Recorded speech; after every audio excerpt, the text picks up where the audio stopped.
सभी भैया बहनों को प्रणाम। इससे पहले वाली क्लास में हमने मुख, गुहा और ग्रसनी के बारे में अध्ययन किया था। हम पढ़ रहे थे पाचन तंत्र में पाचन अंगों के बारे में, जिसमें हमारे मुख, गुहा और ग्रसनी के बारे में हो गया था। मुख गुहा में हमने दांतों के प्रकार पढ़ लिए थे और ग्रसनी की स्ट्रक्चर को भी हमने समझ ली थी। अगला जो पाचन अंग है वो है तीसरा ग्रास नली। ग्रास नली क्या होती है? यह एक सक्रिय पेशी नली होती है। सक्रिय मतलब बिल्कुल पतली नली होती है जो करीब 25 सेंटीमीटर लंबाई होती है। इसकी लंबाई कितनी है? 25 सेमी। जैसे आपका जो पैमाना होता है 15 सेमी का होता है, तो उसका डबल करेंगे अपन 30 में 5 घटा दोगे 25 सेंटीमीटर लंबी होती है। यह ग्रसनी के निचले वाले भाग से प्रारंभ होकर ग्रीवा तथा वक्ष स्थल से होती हुई मध्य पट से निकलकर उदर गुहा में प्रवेश करती है। यानी हमने ग्रसनी जब पढ़ रहे थे हम, तो मुख गुहा में हमने समझा था कि मुख गुहा का जो पीछे वाला भाग है वो क्या कहलाता है? ग्रसनी। तो उस ग्रसनी के पिछले वाले भाग से ये प्रारंभ होगी, जो हमारे ग्रीवा मतलब जो गला है, इस गले से होती हुई वक्ष गुहा से होती हुई आमाशय तक ये पहुँचती है। यानी उदर गुहा, आमाशय कहाँ है अपने? उदर गुहा में। तो उस उदर गुहा में ये प्रवेश करती है। हमारे शरीर में 2 गुहा हैं, एक तो वक्ष गुहा और एक उदर गुहा। तो ये जो ग्रास नली है, इसका एक और नाम होता है ग्रसिका भी बोलते हैं इसको, ग्रसिका।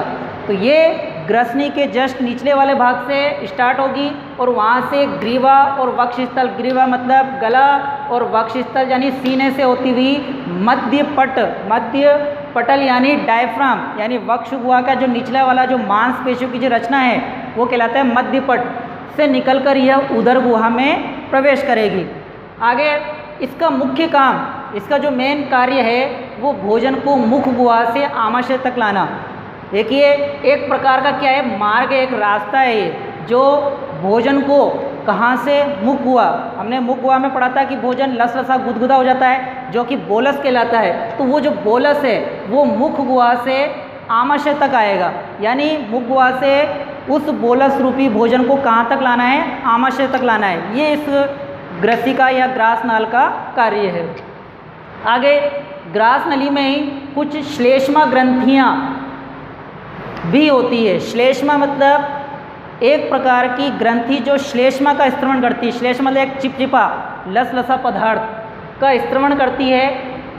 इन ग्रंथियों से स्त्रावित श्लेष्म भोजन को लसदार बनाता है। लसदार यानी चिकना, ताकि वो आसानी से फिसलता हुआ कहाँ चला जाएगा? आमाशय के अंदर। ग्रास नली में उपस्थित भित्तियाँ भोजन को एक प्रकार की गति, क्रमानुकुंचन गति प्रदान करती है। ग्रास नली की जो अंदरूनी जो लेयर होती है उसी में कुछ पेशियाँ होती हैं। वो पेशियाँ क्या करती है? आगे पीछे गति करती है, यानी भोजन को कहाँ धकेलती है? आगे की तरफ।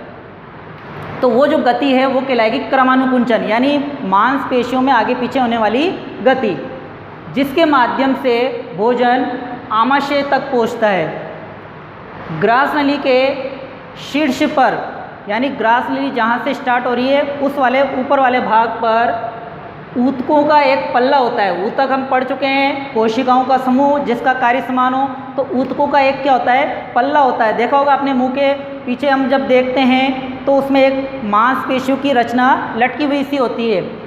तो वह पल्ला क्या कहलाता है? घाटी ढक्कन या एपिग्लोटिस कहलाता है। वो जो मांसपेशियों की जो रचना है जो ग्रास नली के शीर्ष पर है वो क्या कहलाएगा? एपिग्लोटिस या घाटी ढक्कन।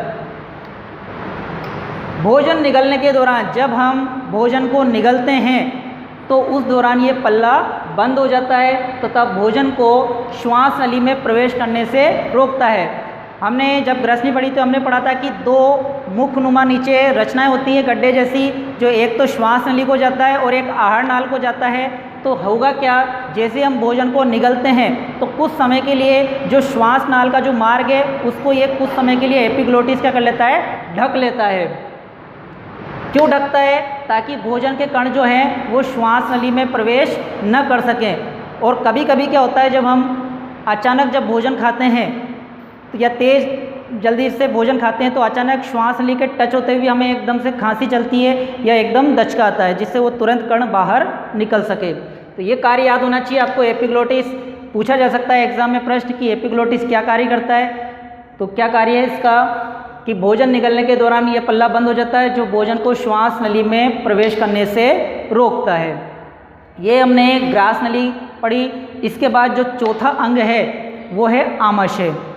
आमाशय यानी स्टोमक, आहार नाल का ग्रास नली से आगे का भाग, यानी ग्रास नली के जस्ट, ग्रास नली ही भोजन को कहाँ तक ला रही थी, आमाशय तक, तो ग्रास नली से आगे का भाग आमाशय कहलाता है। यह एक पेशी जे आकार की संरचना होती है, जैसे जे अक्षर जो होता है इंग्लिश का, उस आकार की ये संरचना होती है, सी आकार भी कह सकते हैं हम, जो ग्रास नली और ग्रहणी के मध्य, किन किन दो रचनाओं के मध्य है, एक तो ऊपर ग्रास नली है और नीचे है ग्रहणी। ग्रहणी मतलब छोटी आंत का एक भाग होता है ग्रहणी, पढ़ेंगे हम जब छोटी आंत पढ़ेंगे तब। तो ग्रास नली और ग्रहणी के मध्य में तथा उदर गुहा के बाएं हिस्से, उदर यानी जो हमारे पेट है, उस उदर गुहा के बाएं हिस्सा मतलब लेफ्ट साइड पर, उदर गुहा के बाएं हिस्से तथा मध्य पट के पीछे, यानी जो अपना वक्ष गुहा का जो निचला जो भाग है वो है मध्य पट या डायफ्राम, उसके पीछे स्थित होता है। और यह एक लचीला अंग है, यानी एक प्रकार का लचीला, जैसे हम भोजन खाते हैं तो ये जो आमाशय ये क्या हो जाता है, फैल जाता है, जैसे एक थैली है, थैली फैलती है, वैसे ये भी क्या हो जाता है, भोजन के आने पर तुरंत फैल जाता है। इसलिए हमने कहा है कि ये एक लचीला अंग है जो 1 से 3 लीटर तक आहार को धारित कर सकता है। 1 से 3 लीटर तक इसमें आहार आ सकता है। आगे आमाशय को 3 भागों में बांटा गया है। इसकी जब स्ट्रक्चर पढ़ते हैं तो इस प्रकार से इसकी स्ट्रक्चर है आमाशय की, ठीक है। तो इसके 3 भाग हैं, हमने 3 भाग में पहला भाग है कार्डियक या जठरागम, दूसरा भाग है इसमें फंडिस और तीसरा है जठर निर्गमी। देखिए पहला भाग कार्डियक या जठरागम, दूसरा जठर निर्गमी, तीसरा फंडिस। इसमें हम आगे पीछे लिख सकते हैं इनके क्रमांक, ठीक है। अब कार्डियक या जठरागम जो है ये क्या है, सबसे फर्स्ट वाला भाग है जो ग्रसिका से जुड़ा हुआ है। फंडिस इन दोनों भागों के मध्य की संरचना है और जठर निर्गमी नीचे वाली संरचना है। देखते हैं इसमें कार्डियक या जठरागम, यह बायां बड़ा भाग है जहां से ग्रसिका आमाशय में प्रविष्ट होती है। देखो बायां बड़ा भाग है जहां से ग्रसिका, ये क्या है, ग्रसिका आमाशय में प्रवेश करती है। दूसरा है जठर निर्गमी, तो दाहिना छोटा भाग है, ये देखो ये लेफ्ट राइट साइड पर आ गया, तो दाहिना छोटा भाग है जहाँ से आमाशय छोटी आंत से जुड़ता है। यहाँ से आमाशय किससे जुड़ा रहेगा, छोटी आंत। छोटी आंत का भी जो फर्स्ट भाग है वो है ग्रहणी से। फंडिस भाग, दोनों भागों के मध्य की संरचना, दोनों भाग जो हैं उसके मध्य की ये संरचना होती है। इसी में आमाशय जो हम आगे पढ़ते हैं तो आमाशय में 2 प्रकार की पेशियां आती हैं, 2 प्रकार की अवरोधनी पेशियां पाई जाती हैं। कौन कौन सी, पहली है ग्रास नलिका अवरोधनी और दूसरी होती है जठर निर्गमी अवरोधनी पेशी। ग्रास नलिका अवरोधनी पेशी किसे कहते हैं, यह ग्रसिका और आमाशय को विभाजित करती है। देखो ये ग्रसिका, ये आमाशय, इन दोनों को क्या कर रही है, विभाजित कर रही है। ये है ग्रास नलिका अवरोधनी पेशी। दूसरा इसमें कार्य क्या है, जो आमाशय के अंदर जो अम्लीय भोजन होता है, इस अम्लीय भोजन को ग्रसिका और ग्रसनी में जाने से रोकती है, ठीक है। इसके अंदर जो अम्लीय भोजन होता है उसको कहाँ जाने से रोकेगी, ग्रास नलिका या ग्रसनी में। दूसरी जो पेशी है वो है जठर निर्गमी अवरोधनी पेशी। जठर निर्गमी अवरोधनी पेशी आमाशय और छोटी आंत को क्या करती है, विभाजित करती है, आमाशय और छोटी आंत को विभाजित करती है। दूसरा इसका कार्य क्या है, जठर निर्गमी अवरोधनी पेशी आमाशय में अवस्थित भोजन को छोटी आंत में जाने पर क्या करती है, निकास को नियंत्रित करती है। यानी यहाँ से भोजन जब इसमें आएगा तो उसके निकास को क्या करती है, कंट्रोल करती है। यानी जैसे इसमें पाचन हो जाता है फिर उसके बाद भोजन किस में जाता है, छोटी आंत में।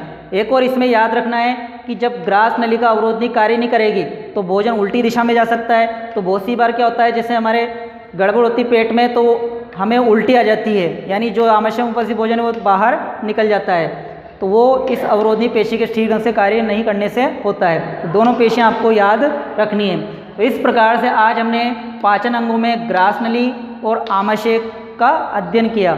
आगे वाली क्लास में हम अन्य पाचन अंगों के बारे में पढ़ेंगे। धन्यवाद।